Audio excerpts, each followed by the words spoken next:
और सब बड़ी खबर आ रही है। अवैध धर्मांतरण केस में एक्शन जारी है। नवीन चिन्नोहरा को रिमांड पर ईडी लेगी। ईडी कोर्ट में इसे लेकर अर्जी भी दाखिल करेगी। ईडी ने 7 दिनों की नवीन नोहरा को लेकर रिमांड मांगी है। छांगुर की संपत्तियों को लेकर पूछताछ इससे की जाएगी। नवीन उर्फ जलालुद्दीन, अब उसे ईडी अपने रिमांड पर लेगी और बहुत जल्द लेगी। अवैध धर्मांतरण केस में ये एक्शन हुआ है। नवीन रोहरा को रिमांड पर ईडी लेने की बात कर रही है और ईडी ने कोर्ट में इसे लेकर एक अर्जी भी दाखिल कर दिया है।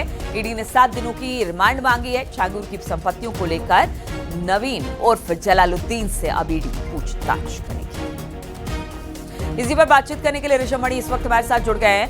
ऋषभ, अगर नवीन उर्फ जलालुद्दीन की बात की जाए, किस तरह की भूमिका है और अब ईडी इसे अपनी रिमांड पर लेना चाहती है, तो किस तरह की पूछताछ इससे हो सकती है जिससे छांगुर और उसके गैंग और धर्मांतरण के बारे में पूरा खुलासा और खासतौर पर उसकी संपत्तियों का खुलासा होगा?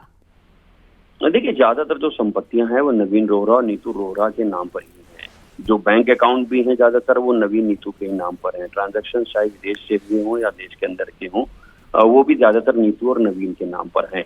नवीन की गिरफ्तारी के बाद से ही ये बात मानी जा रही थी कि पहले एक बार छांगुर से पूछताछ हो जाएगी, छांगुर के बयान दर्ज हो जाएं और इस पूछताछ में छांगुर ने गोलमोल जवाब दिए हैं। ज्यादातर चीजों के लिए, लेन देन या संपत्ति की खरीद फरोख्त के लिए नवीन नीतू को ही जिम्मेदार ठहराया है।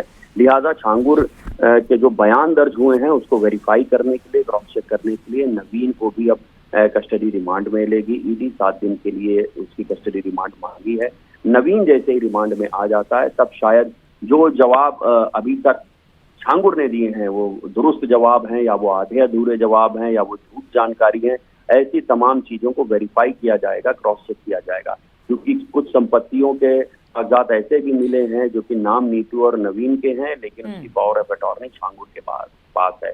तो ये क्या खेल हो रहा है, इस बाबत भी उससे सवाल किए जाएंगे कस्टडी रिमांड के दौरान।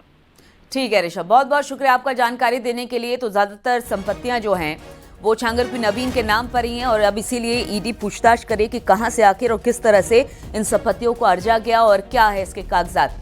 बहुत बहुत शुक्रिया आपका जानकारी देने के लिए।